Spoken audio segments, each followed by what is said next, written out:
dia, que a graça do nosso Senhor e Salvador Jesus seja com todos nós. Nessa manhã nós vamos continuar os nossos estudos, a nossa parte de estudo bíblico. E antes de mais nada eu quero convidar você a curvar a sua cabeça, vamos orar ao Senhor, buscando a Deus sua orientação e acima de tudo para que Ele possa receber o nosso louvor e a nossa oração. Curva a sua cabeça, onde você está, vamos orar ao Senhor. Graças te damos, ó Deus bondoso, por mais uma manhã, pela oportunidade que temos de no dia do Senhor, mesmo em nossas casas, poder nos reunir para assim cantar ao Senhor, celebrar o Teu nome e ouvir a Tua instrução, ó Deus. Por isso nos ajude, é o que eu te peço, Pai, em nome de Jesus. Amém e amém. Queridos, a palavra do Senhor, quero convidar você que abra a sua Bíblia no livro dos Salmos, no Salmo número 120, que é um cântico de romagem, Salmo 120, do verso 1 e o verso 2 diz assim: na minha angústia clamo ao Senhor, e Ele me escuta. Senhor, livra-me dos lábios mentirosos, da língua enganadora. Amém. A certeza que temos é que quando clamamos ao Senhor, na sua angústia, Ele ouve, Ele atende a nossa oração, Ele atende o nosso clamor. Por isso o que devemos fazer é louvar ao Senhor. Por isso eu convido você, nessa manhã onde você está, para que juntos cantemos um cântico ao nosso Deus. Louvemos ao Senhor, queridos. Amém.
cantamos ao Senhor, e agora eu quero convidar você a que abra sua Bíblia em Gênesis 48, verso 15 e verso 16, para que possamos assim continuar os nossos estudos nessa manhã. Então, Gênesis capítulo 48, verso 15 e verso 16.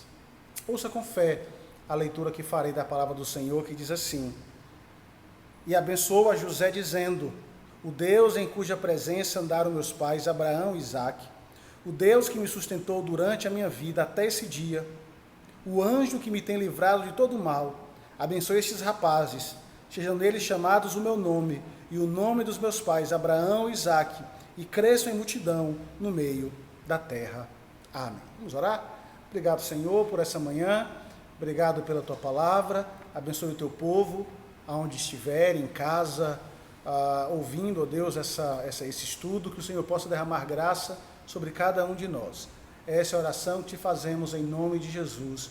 Amém e amém. Queridos, vimos na última oportunidade que as últimas palavras de Jacó foram uma descrição de como foi a sua vida. Estamos estudando a vida de Jacó, a vida de José, e como Deus transformou essa família de uma família disfuncional em uma família usada para anunciar a grandeza do nome de Deus. E vocês lembram que no último momento da vida, ali já velho, quase cego, Jacó, ele entende que a sua vida foi marcada por dores e sofrimento. A morte de Raquel e a perda de José eram apenas duas das duras experiências que clamavam por eles, ou que ele clamou para ser lembrada como marcos da sua vida, e vimos isso semana passada.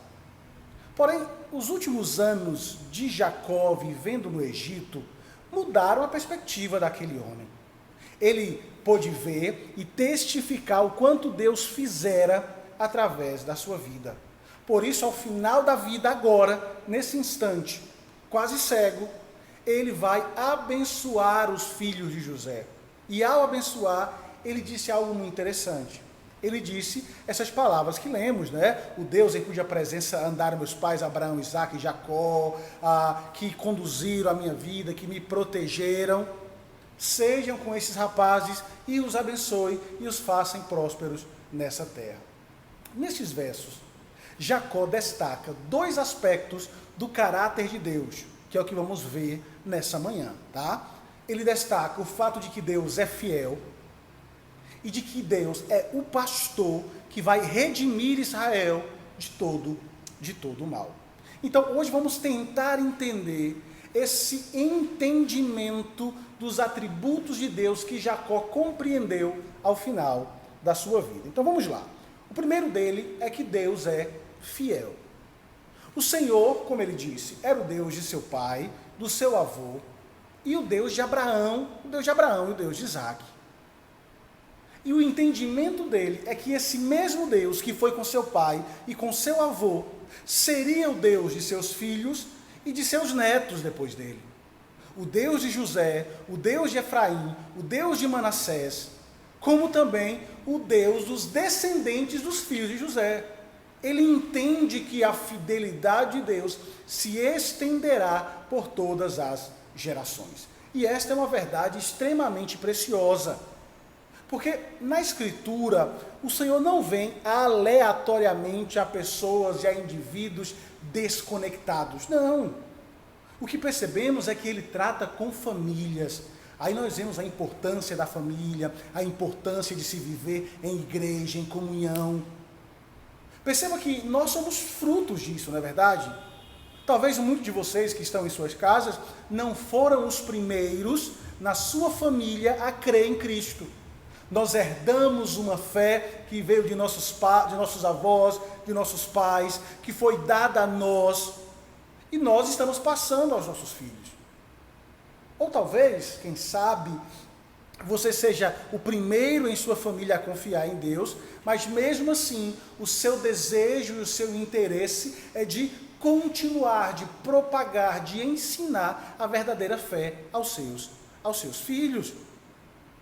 É isso que Jacó entende, que a fidelidade de Deus não está somente, ou não esteve somente com um ou com outro, mas foi destinado à sua família. Deus fez promessas de não ser somente o seu Deus, ou o Deus de Jacó, ou o meu Deus, ou o seu Deus, mas Ele também se estendeu, se prometeu ser o Deus de nossos filhos, da nossa geração, atraindo-os e levando-os Ele mesmo à fé em Cristo Jesus. Essa não é a lógica por trás do batismo infantil, que nós, das responsabilidades que nós assumimos quando batizamos os nossos filhos? Porque se Deus nos tratasse apenas como indivíduos deixados a fazer a sua própria e tomar a sua própria decisão pessoal, quando quiser, de segui-lo ou não segui-lo, o batismo infantil não faria sentido. Não teria sentido. Ou só faria sentido se eles se batizassem apenas quando fossem adultos, assumindo eles a responsabilidade, dizendo, eu quero seguir, eu quero andar, eu quero caminhar. Não. Mas isso faz parte da nossa geração. Nós aprendemos, nos comprometemos a ensinar aos nossos filhos, indicamos o caminho a eles. Sim, lá na frente ele vai dizer se vai seguir ou não, mas o interessante é que Deus é o Deus da nossa família, não de pessoas individuais ou de pessoas sozinhas. Abraão, você entende e percebe isso na Escritura, que Abraão não esperou até Isaque ser adulto para circuncidá-lo. Não, ele foi ordenado a fazê-lo ao 8º dia, como marca da escolha soberana do Senhor, ser também o Deus não de Abraão, mas também de Isaque. Isaque fez o mesmo com Jacó, lembrando o chamado de Deus para a sua vida.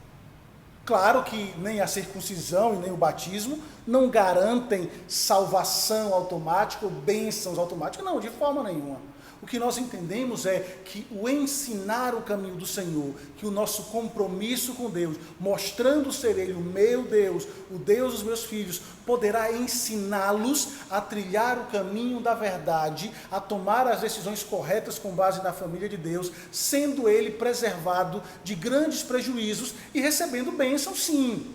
Mas isso não quer dizer que amanhã ele não possa se desviar, não possa se afastar e trazer sobre si grandes prejuízos. Mas o fato é que Deus promete que é o Deus da nossa família. E se você prestar atenção, Ismael e Esaú foram fisicamente circuncidados, mas ao crescer, ficou claro que seus corações não tinham sido renovados por Deus. Eles não tinham a forma da bênção, não era realidade para eles. A circuncisão dos filhos do Antigo Testamento nunca foi testemunho sobre a escolha da pessoa para que o Senhor fosse o seu Deus.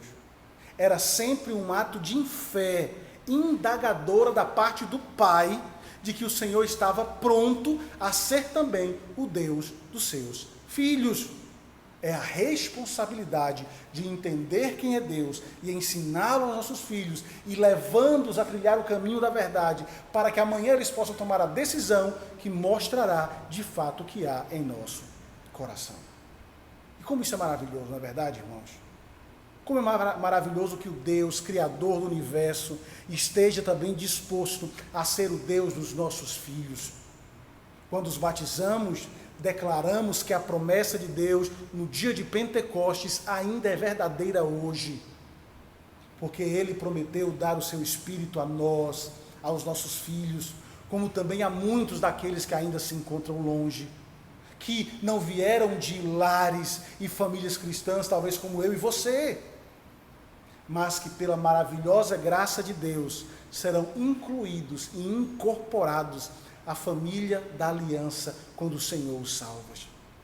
Nosso Deus é fiel a nós e aos nossos filhos e promete dar o dom da fé em Cristo a todos os que Ele escolheu chamar pelo seu nome.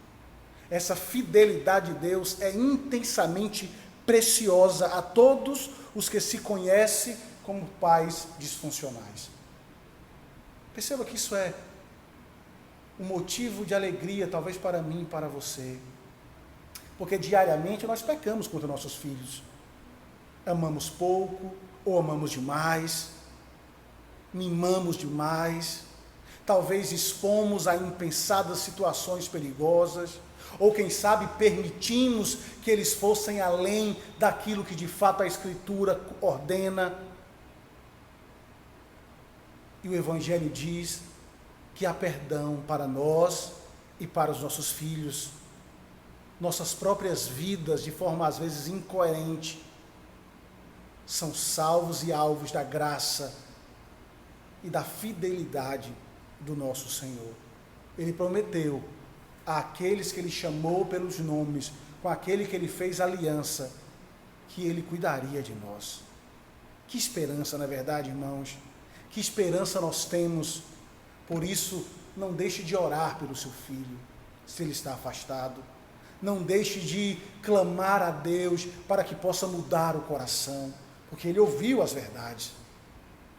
Ele ouviu as verdades a respeito da palavra de Deus. O Evangelho da misericórdia de Deus é tão verdadeiro para eles quanto é para nós. Por isso, não deixemos de prostrar os nossos joelhos e orarmos para que Deus os traga de volta. Eles podem ser salvos, a despeito de toda a nossa fraqueza, da nossa fragilidade e do nosso pecado. Este que ama os nossos filhos, muito mais do que nós amamos, Deus poderá adotá-los assim como eles estão, e trazê-los de volta, mesmo estando em ruínas, para herdar conosco os novos céus e a nova terra. Por isso, apresente os seus filhos, porque Ele é o Deus de Abraão, Ele é o Deus de Isaac, Ele é o meu Deus, o Deus dos nossos filhos. E se Ele começou a obra, Ele vai completá-la até o dia final. Por isso, não esmoreça, não desanime, clame, porque Ele é fiel. Agora, a segunda verdade que Jacó declara em seu testamento é que Deus é o pastor que livra o seu povo de todo o mal. E essa é uma reivindicação surpreendente, devido à amplitude do que o mal significa aqui dentro da Escritura. Porque esse mal engloba, essa palavra engloba não apenas o mal moral, mas também o que poderíamos chamar de mal situacional. As coisas ruins que são feitas contra nós e as coisas más que simplesmente aparecem a acontecer conosco estão sobre o cuidado de Deus. Por exemplo, estamos vivendo uma situação tão complicada e tão difícil nesses últimos dias, e não devemos jamais nos esquecer que até mesmo em meio à pandemia, até mesmo em meio a toda essa situação terrível que está acontecendo, Deus está cuidando do seu povo. Ele está no controle dessa situação. É por isso que nós não devemos desanimar. E Jacó entende que tudo o que ele passou, tudo o que ele enfrentou estava sob o cuidado de Deus. Sim, sua vida tinha sido repleta de experiências sofridas, proveniente das circunstâncias da vida, bem como por meio dos pecados que ele havia cometido. Jacó afirmava que Deus o havia redimido de todo esse mal. Claro que o que ele está dizendo aqui é que as coisas ruins nunca vão acontecer com ele. Sim, nós vimos que muitas aconteceram, mas o que ele está dizendo é que as coisas ruins foram trabalhadas por Deus para torná-lo mais forte, para que ele pudesse chegar ao final da vida e perceber de fato como Deus havia sido bom. A palavra usada aqui para resgatar traz a força do peso dessa verdade, de que nem mesmo as circunstâncias mais diversas e mais difíceis da vida, ou enfrentadas por Jacó, ou enfrentadas por nós, podem afastar o plano redentivo de Deus para a nossa vida. O que Jacó entende é que o seu Redentor é um parente que tem a responsabilidade de comprar de volta a sua herança. Às vezes as pessoas ficam tão desesperadas no passado, devido a circunstâncias, quer seja um endividamento ou um problema que eles passavam, que eles se vendiam como escravos. E seu Redentor teria que ser um parente próximo, como vimos em nosso retiro. onde ele assumiria as despesas e comprava de volta e restaurava a sua liberdade. E era isso que Jacó estava afirmando a respeito de Deus. Ele estava dizendo: o Senhor me comprou, o Senhor me redimiu de todos os eventos trágicos da minha vida. E em vez de destruí-lo, Deus o resgatou. Nada da dor de Jacó tinha sido desperdiçado. Nenhuma das suas tristezas tinham sido infrutíferas, fazendo-o vaguear pelo deserto, porque não existe nada que aconteça em minha vida, na sua vida, que não esteja nos planos e na maneira como Deus esteja costurando a nossa vida. Em todos os dias da vida dele, o bom pastor o havia conduzido por caminhos certos, quer em pastos verdejantes, quer pelo vale da sombra da morte, provendo bem para ele e o redimindo do mal, trazendo bênção e esperança em meio às situações mais escuras e desesperadoras da vida. Olhe para o Salmo 23, que é uma prova clara disso. É surpreendente notar que somente uma pessoa idosa poderá portar essa espécie de testemunho à fidelidade e ao poder de Deus de nos redimir do mal. Porque quando Jacó saíra da sua casa tantos anos antes, talvez tivesse afirmado apenas teoricamente essas verdades. Mas no fim da vida, depois de olhar para tudo, depois da sabedoria adquirida pelos anos e pelo sofrimento, ele pôde afirmar: Deus me conduziu até aqui.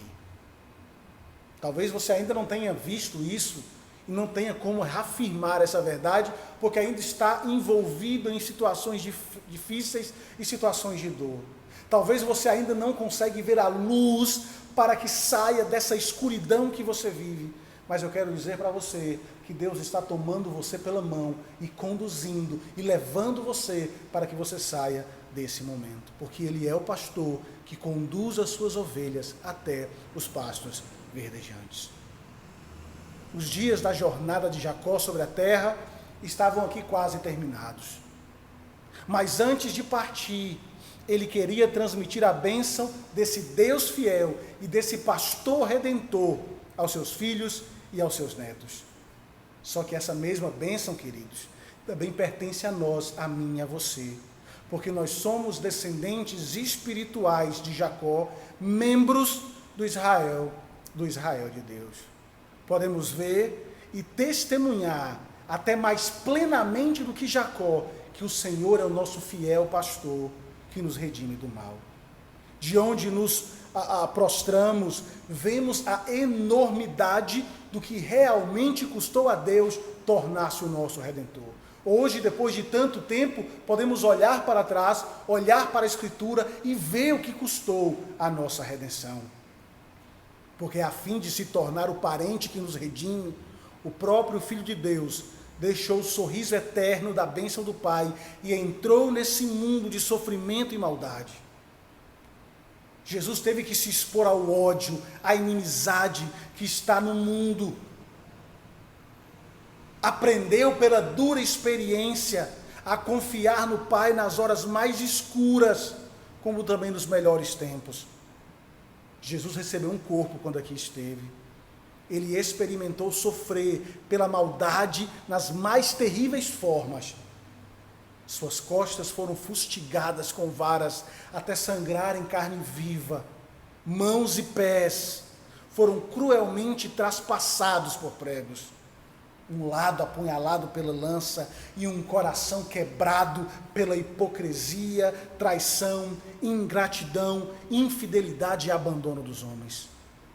Aquele que é Ele mesmo, o bom pastor, tomou o lugar das suas ovelhas errantes, a fim de nos resgatar dos perigos das profundas sombras do vale da morte.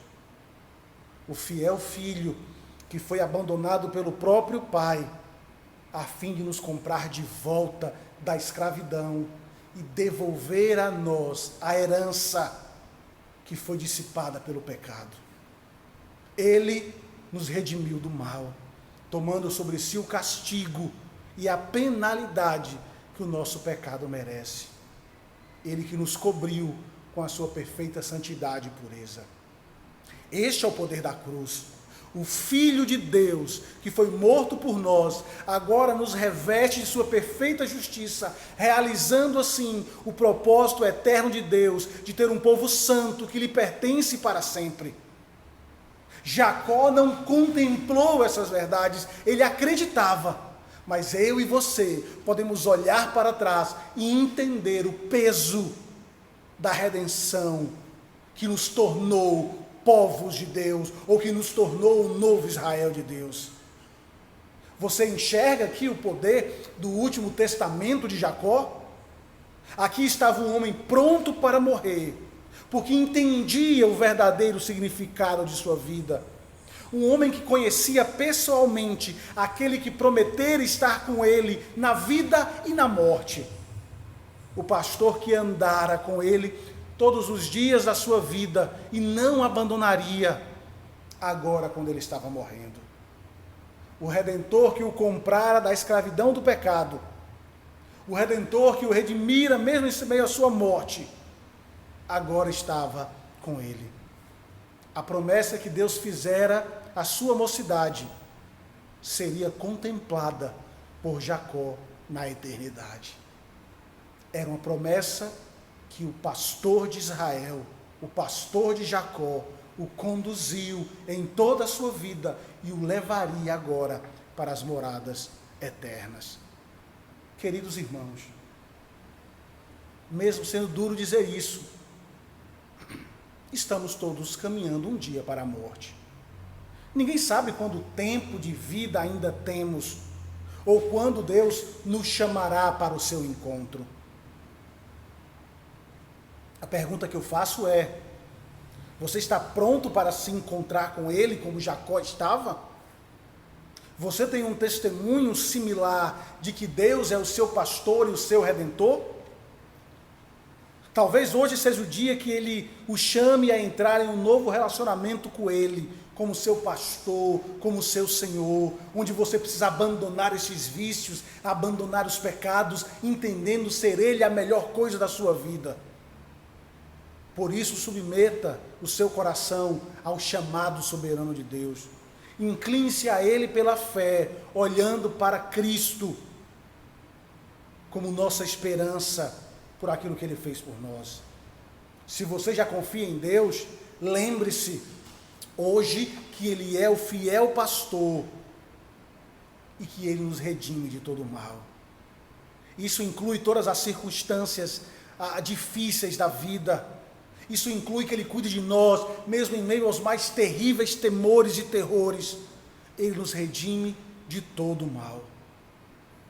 Ele perdoou os nossos pecados. Ele arrancou os frutos amargos e lançou fora. Lembre-se, para que pudéssemos chegar até aqui, Ele conduziu a nossa vida. Sim, os dias não são fáceis. Não precisamos fingir que esses eventos e que as situações que enfrentamos não trazem dor. Vivemos em um mundo mau e despedaçado. Porém, como a cruz e a ressurreição de Jesus demonstram, nós servimos a um Deus que regularmente traz gloriosa luz das mais profundas trevas, bem maravilhoso do mais cruel dos dias. Cura perfeita, mesmo da mais terrível doença. Ele traz vida, mesmo em meio à morte. Este Deus fiel, esse pastor, que se compromete em conduzir-nos até o dia final, nos dará as boas-vindas, quando nós terminarmos a nossa peregrinação aqui nessa terra, e chegarmos a Sião, onde todos os males da nossa vida serão redimidos e descansaremos nele para todo sempre.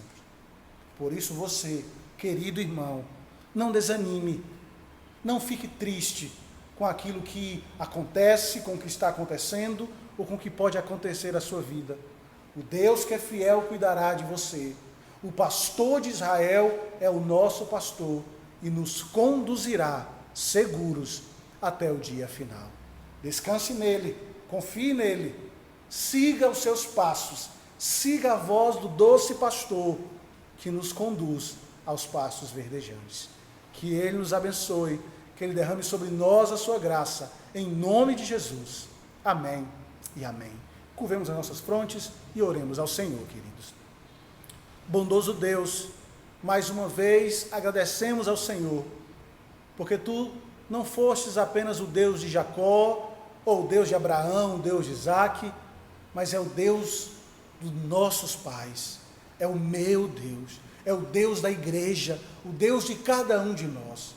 E por isso, Senhor, entregamos os nossos descendentes, os nossos filhos ao Senhor, que o Senhor possa redimi-los, trazê-los, ó Pai, das ruínas que estão vivendo, para que possam experimentar mais uma vez a doce luz do Senhor. Cuide de nós, Pai, cuide das nossas feridas, cuide das nossas dores, mesmo que seja tão difícil o momento em que vivemos, mesmo que não vejamos a luz, mas sabemos que Tu estás conosco, nos conduzindo para fora dessas densas trevas, para que os nossos olhos contemplem o raiar do sol. Cuide de nós, Pai, é essa oração que Te fazemos, no nome que está acima de todo nome, o nome santo, excelso, glorioso de Jesus, o nosso Redentor. Amém e amém. Que Deus nos abençoe e cuide de nós, em nome de Cristo Jesus. Amém.